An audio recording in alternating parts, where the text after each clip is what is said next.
Chapter 11, The Secret Hands, Part 2. Pete was typing furiously on a keyboard. He was just about done writing the code for Sebastian's algo program. It was the culmination of 7 months of hard work, and Pete was sure that it was going to break all of Sebastian's expectations in the best way possible. His team comprised of experts in their field, and when it got to the financial side of it, Sebastian himself had gotten his hands dirty and spent many nights sitting with them, hashing out the finer points. This was a masterpiece, the best Pete had ever done, and he was justifiably proud of it. However, his enthusiasm and celebration were marred by the nagging worry in the back of his mind. Pete was worried about Tosh and the baby. He had spent countless nights up in his hotel, as well as the residential suite of the building, thinking about what he was going to do as the delivery date was looming ever closer. There was no way he was going to be allowed to live in the U.S. He would have to live in some other country, but that was not what he was worried about. He had enough money now that it was not a problem thinking about going abroad. What he worried about was the Chinese and the FBI. They were all after him, and if he showed even a hair of his head in public, especially near the people he loved, everyone was as good as dead. He did not want to do anything to hurt Tosh and the baby, but on the other hand, he also did not want to be like his own father, absent most of the time. This is where he was stuck at. There was another thing. Tosh was having a difficult pregnancy. There was a genetic defect she inherited by her mother. On that side of the family, women were liable to suffer a lot during their pregnancies, and due to complications with Tosh's birth, her mother had died. It was just Tosh and her father because of the fact. Her mother had passed away only a few hours after Tosh was born. That had been the main reason why Tosh's dad had been against her keeping the baby. It was looking like her father had been right to worry. Every day, Pete got up with an unbearable yearning just to drop everything, throw caution to the wind, run back to Tosh and help her. During the start, when he had found out about the condition, that there was a risk that the baby might endanger her life, he had tried to persuade her to listen to her father and have an abortion. However, she had been furious with him. "How can you, of all people, ask me to kill an innocent child and live my life? God has chosen that I got pregnant, and you want me to abort? Pete, I expected this from everyone, but not you. I thought you understood that every life is sacred. Even though I am not that religious, I believe that getting an abortion is inhuman. If you cannot shoulder the burden, then I don't need you," Tasha told him coldly, which had effectively put an end to the discussion. "I hear you, and I want us to be a family, you, me, and our baby. But the risk of losing you drives me crazy. Tosh, I don't want to lose you," Pete explained softly with concern in his voice. Pete was now focused on a way to get to Tosh, to discuss the possibilities. He thought he should talk to Sebastian. After all, that man was filled to the brim with unorthodox ideas, as Pete had witnessed while working side by side with him over the past few months. However, when Pete spoke to him, Sebastian was reluctant and did not give a straight answer. He was more concerned with the software. "Pete, we have invested a lot in making this possible. You know that if you get into jeopardy now, both of us are going to suffer. I assure you, if you get the trading algo application completed, and the data and the executions are correct within 3 days, I will have you escorted to your girlfriend when she is due to have the baby. You yourself have said that she is not due for another 2 months, even if she is early. All I ask is you to complete what you have started, and then you can live with your family in happiness. I do not want to stand in your way. Just give this a few more weeks and all your work will be done. I will not need you here anymore, but right now, I want you to concentrate on working your best. I need to show this app in its working condition to my largest investors soon, and then I want you to use the remaining time to fixing any bugs that are causing even the slightest glitches. I want this app to be the smoothest running thing any of us have ever laid our eyes on." Sebastian tried to be encouraging. What he was speaking was the truth. He was ready to drop Pete off at his girlfriend's house or the hospital, wherever Pete wanted, as soon as his work was done. Pete looked at the sincerity in Sebastian's face and decided that where he had spent the last 7 months, working a few more weeks would not make that much of a difference. And if he could leave while being in Sebastian's good grace, he was going to be able to ask him for help in the future. "Okay, Sebastian, I get it. I am just worried about Tosh. She's not in the best of health. I'm just anxious to be with her, that's all. I will do my work as diligently as I have been doing, if not more." "I get it, Pete. Like I just said, a couple more weeks.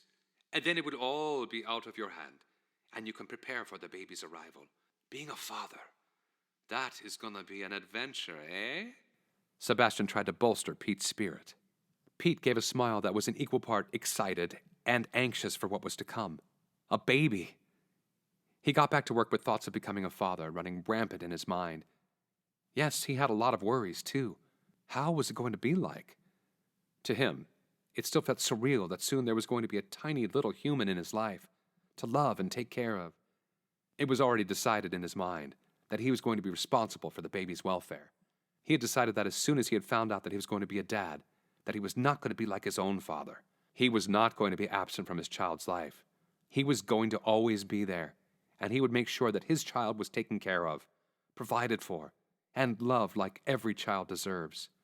It was while Pete was thinking about his child that over the past 7 months, he had come to regret his decision to get involved in the world of hacking.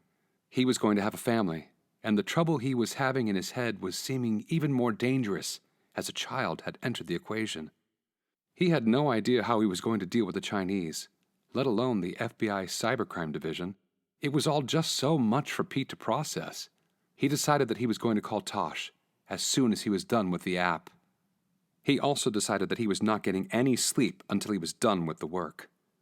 There was a deadline of 3 days, and he did not want to disappoint Sebastian.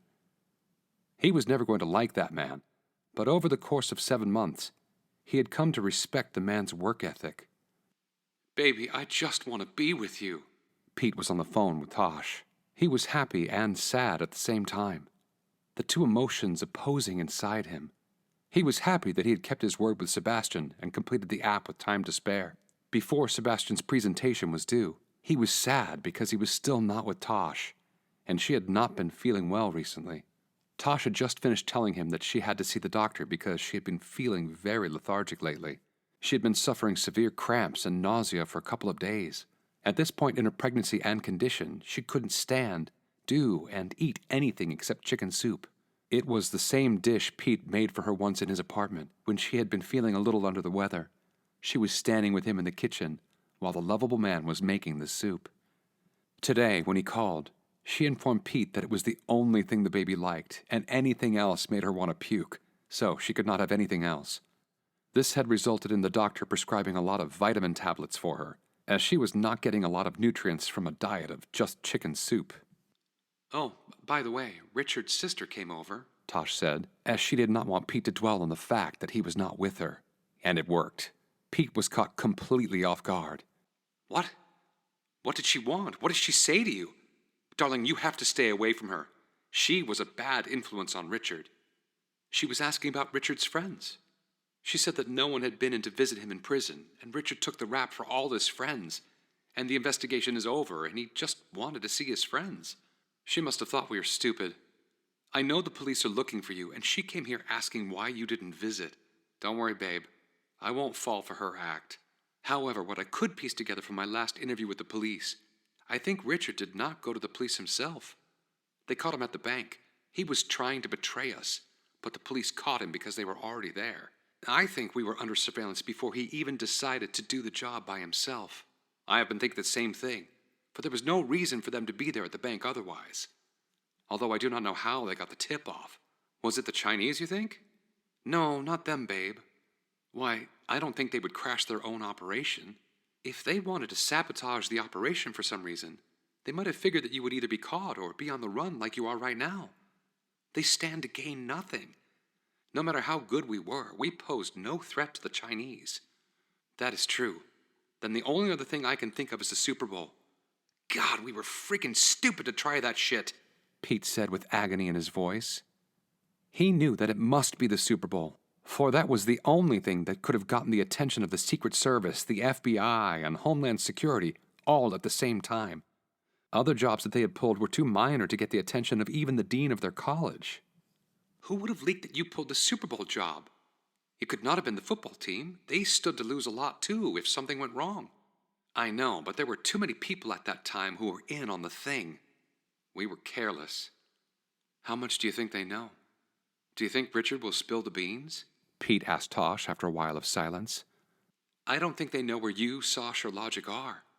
Other than that, they are playing things close to the mark.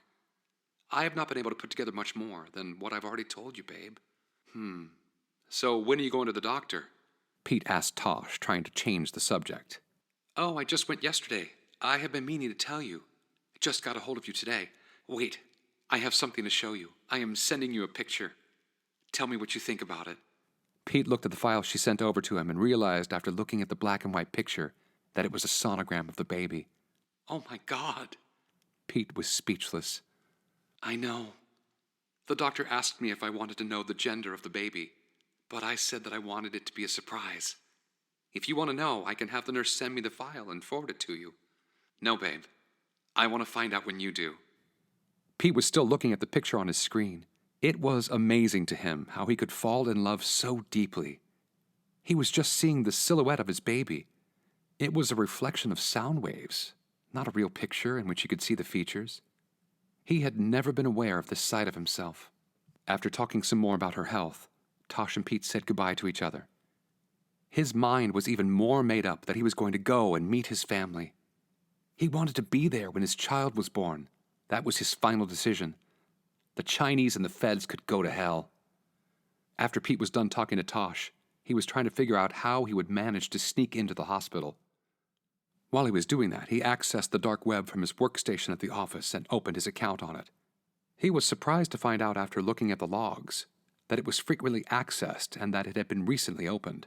He knew that he had not accessed it ever since he had been on the run. So who had it been? Pete tried to reason it out. He ran a trace on the last location that had accessed it, and it led him to Japan. He was sure that it was the Chinese. Even though it was troubling, he was not worried. He was sure that the security on his workstation was state-of-the-art. Sebastian had assured him of that and had seen it himself. The next morning, Pete was woken up by the insistent ringing of his cell. Hello? He answered in his sleep. Pete, there is an unexpected error in the program. I have a meeting with the investors in 2 hours. I want you to get down here and fix it now. Sebastian sounded like he was going to explode over the phone. Even though his voice was calm, the fury he was feeling was being conveyed amply by his tone and timbre. Pete said, On my way, and got dressed in a hurry. He was sitting at his workstation within the next 5 minutes, having sprinted to the office from his residential suite in the building. Pete, I asked you to focus on the problem at hand. I told you that you were free to go whenever you wanted to, after this thing was complete. I just want you to concentrate for a few more days. Sebastian was speaking calmly, yet his voice was cold. I get it, Sebastian. Pete responded to him equally formally and in an equally cold voice. I had it checked myself before turning it in, but you know that a few runtime errors are completely commonplace at the time of initial deployment. Yes, but we cannot have those. This software has to outperform any other algo trading app or software that was ever made. Why don't you understand? Please, see that it is running properly. With that, Sebastian strode out and left Pete feeling angry and thinking, Sebastian knows that Tosh and the baby are important to me, yet he continues to make the app the priority. As Pete got to work, the computer buffered for a few seconds and Pete froze. This is a supercomputer. It cannot hang for even 1 millisecond, let alone a few, Pete thought to himself. As soon as the thought crossed his mind, a splash screen appeared on his monitor with bold print saying, Hello, Pete. All computer data encrypted. 4 days. 050754. 0857 time. After all, files will be deleted. Your ID. 3WJSD9TBREGG2JFORRJDPFJG9TBV9EGT4. Now you need to pay to recover your data. After money transfer, you will receive the decryptor. The message on the screen was saying that his computer had been hacked and that he had yet made another fatal error by accessing his account on the dark web. As a result, the Chinese had figured out a way to circumnavigate Sebastian's security. They had deployed ransomware, and all the data on the computer as well as the backup data was encrypted. If he did not pay them 20 million in bitcoins in 4 days, they would delete all his hard work on the algo trading application of 7 months. The Chinese had finally found Pete, and they were angry. Damn it! I am screwed! Pete threw his coffee mug across the room, where it hit the wall and broke.